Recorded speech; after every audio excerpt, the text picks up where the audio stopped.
Hello everyone, welcome back to my YouTube channel. आज हम करेंगे क्लास 11th के अकाउंटेंसी का चैप्टर 15 जिसका नाम है बैंक रिकन्सिलिएशन स्टेटमेंट के प्रैक्टिकल क्वेश्चन का सॉल्यूशन नंबर 18, जो कि हमारा बिलोंग करेगा जब हमें क्रेडिट बैलेंस गिवन होगा पासबुक का। जब भी हमें क्रेडिट बैलेंस गिवन होगा पासबुक का तो क्या लॉजिक आपको लगाना है इसको समझिए। आपको हमेशा पासबुक के बैलेंस को कैश बुक तक ले जाना है। कहने का मतलब ये है, अगर ट्रांजैक्शन पढ़ के ये पता चले कि पर्टिकुलर ट्रांजैक्शन से कैश बुक का बैलेंस इंक्रीज हो गया तो उस पर्टिकुलर आइटम को पर्टिकुलर अमाउंट को प्लस आइटम में मेंशन कर दीजिएगा। अगर ये पता चले कि इस पर्टिकुलर ट्रांजैक्शन से कैश बुक का अमाउंट कम हो गया है तो उस पर्टिकुलर अमाउंट को माइनस आइटम में मेंशन कर दीजिएगा। क्वेश्चन नंबर 18 मैंने ऑलरेडी नोट कर रखा है। क्वेश्चन नंबर 18 में हमें कह रहा है prepare the bank reconciliation statement from the following particulars on 30 जून 2016।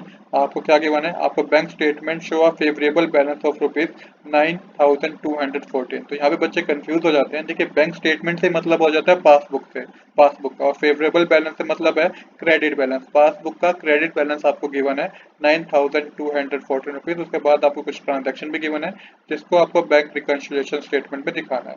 तो वन बाय वन अपने ट्रांजेक्शन पिक करेंगे। तो पहली ट्रांजेक्शन तो यही है, bank statement show a favourable balance of rupees 9214। तो यहाँ पे मेंशन कीजिएगा क्रेडिट बैलेंस एज पर दी पासबुक और प्लस आइटम में 9214 को मेंशन कीजिएगा।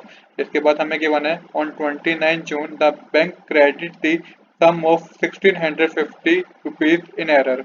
कह रखा है इस ट्रांजेक्शन में कि बैंक ने ना गलती से एक अमाउंट क्रेडिट कर दिया हमारे बैंक अकाउंट में 1650 रुपीज का। गलती से क्रेडिट हुआ जिससे क्या हुआ कि पासबुक का बैलेंस इंक्रीज हो गया और कैश बुक का बैलेंस कम था। तो पासबुक के बैलेंस को कैश बुक तक ले जाना है तो 1650 को हमने क्या करना होगा? माइनस करना होगा। तो मेंशन कीजिएगा amount wrongly credited by the bank और 1650 रुपीज को माइनस आइटम में मेंशन कीजिएगा।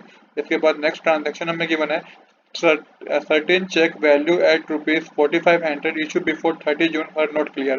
तो 4500 रुपीज का कोई चेक था जो हमें किसी को इशू किया, किसी को पे किया हमने, बट वो हमने कैश बुक में से तो कम कर दिया पर पासबुक में से वो अभी भी कम नहीं हो रहा, जिस रीजन से पासबुक का बैलेंस ज्यादा शो कर रहा है, कैश बुक का बैलेंस कम शो कर रहा है। पासबुक के बैलेंस को कैश बुक तक लाएंगे तो क्या करना होगा? 4500 को माइनस करना होगा आपको। तो मेंशन कीजिएगा check issued but not presented for payment, 4500 को माइनस आइटम में मेंशन कीजिएगा।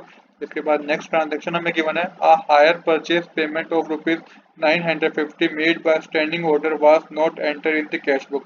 तो ये कोई एक पेमेंट थी जिसपे हमने स्टैंडिंग ऑर्डर लगा रखा था, मतलब कि हमने बैंक में बता रखा था कि पर्टिकुलर डेट पे ये अमाउंट अपने आप डिडक्ट हो जाए 950 रुपीज की, जो कि कैश बुक में एंटर नहीं हुआ पर पासबुक में तो डिडक्ट हो गया। पासबुक में से वो अमाउंट डेबिट हो गया जिससे पासबुक का बैलेंस कम हो गया और कैश बुक का बैलेंस ज्यादा कुछ शो कर रहा है।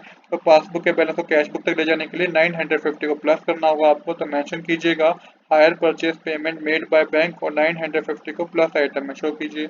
इसके बाद हमें क्या गिवन है? इसके बाद हमें गिवन है cheque of rupees 600 received deposit and credited by the bank was accounted as a receipt in the cash column of the cash book। तो चेक था 600 रुपये का जिसको डिपॉजिट कर दिया गया और क्रेडिट कर दिया गया बैंक में, was accounted as a receipt in the cash column of the cash book, जिसको कैश कॉलम में शो कर दिया गया कैश बुक के। आप देखिए करना किस में चाहिए था? करना चाहिए था बैंक कॉलम में, क्योंकि चेक रिसीव हुआ है तो कैश बुक का बैंक का बैलेंस बढ़ना चाहिए था, पर जिससे कैश बुक में कैश बैलेंस में इंक्रीज कर दिया, मतलब कि कैश कॉलम को इंक्रीज कर दिया गया, जिससे इम्पैक्ट क्या हुआ? पासबुक का बैलेंस तो ज्यादा शो कर रहा था पर कैश बुक का बैंक बैलेंस कम शो कर रहा था। तो पासबुक के बैलेंस को कैश बुक से मिलाना है तो यहाँ पे मेंशन कीजिएगा cheque credited by the bank, और जो अमाउंट है इसको आपको माइनस आइटम में मेंशन करना होगा 600 रुपीज को। इसके बाद हमें लास्ट ट्रांजेक्शन जो गिवन है वो है other check for rupees 8500 were deposit in June but check for rupees 6000 were only were clear by the banker. तो 8500 रुपीज हमने बैंक में जमा कराया है जिसमें से 6000 रुपये ही बैंक में शो हो रहा है कि क्रेडिट हुआ है।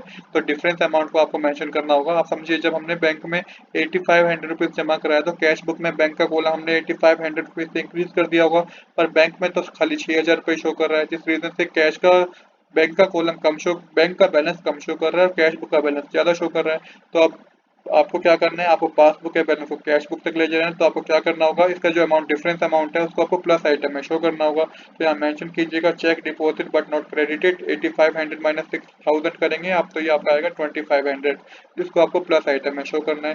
तो यहाँ पे क्या हुआ? आप आपको टोटल करना है। यहाँ पे हमारे साइड ट्रांजेक्शन हमने शो कर दिया है तो प्लस आइटम का टोटल ज्यादा है, ये टोटल करके आपके पास आ रहा है 12,664।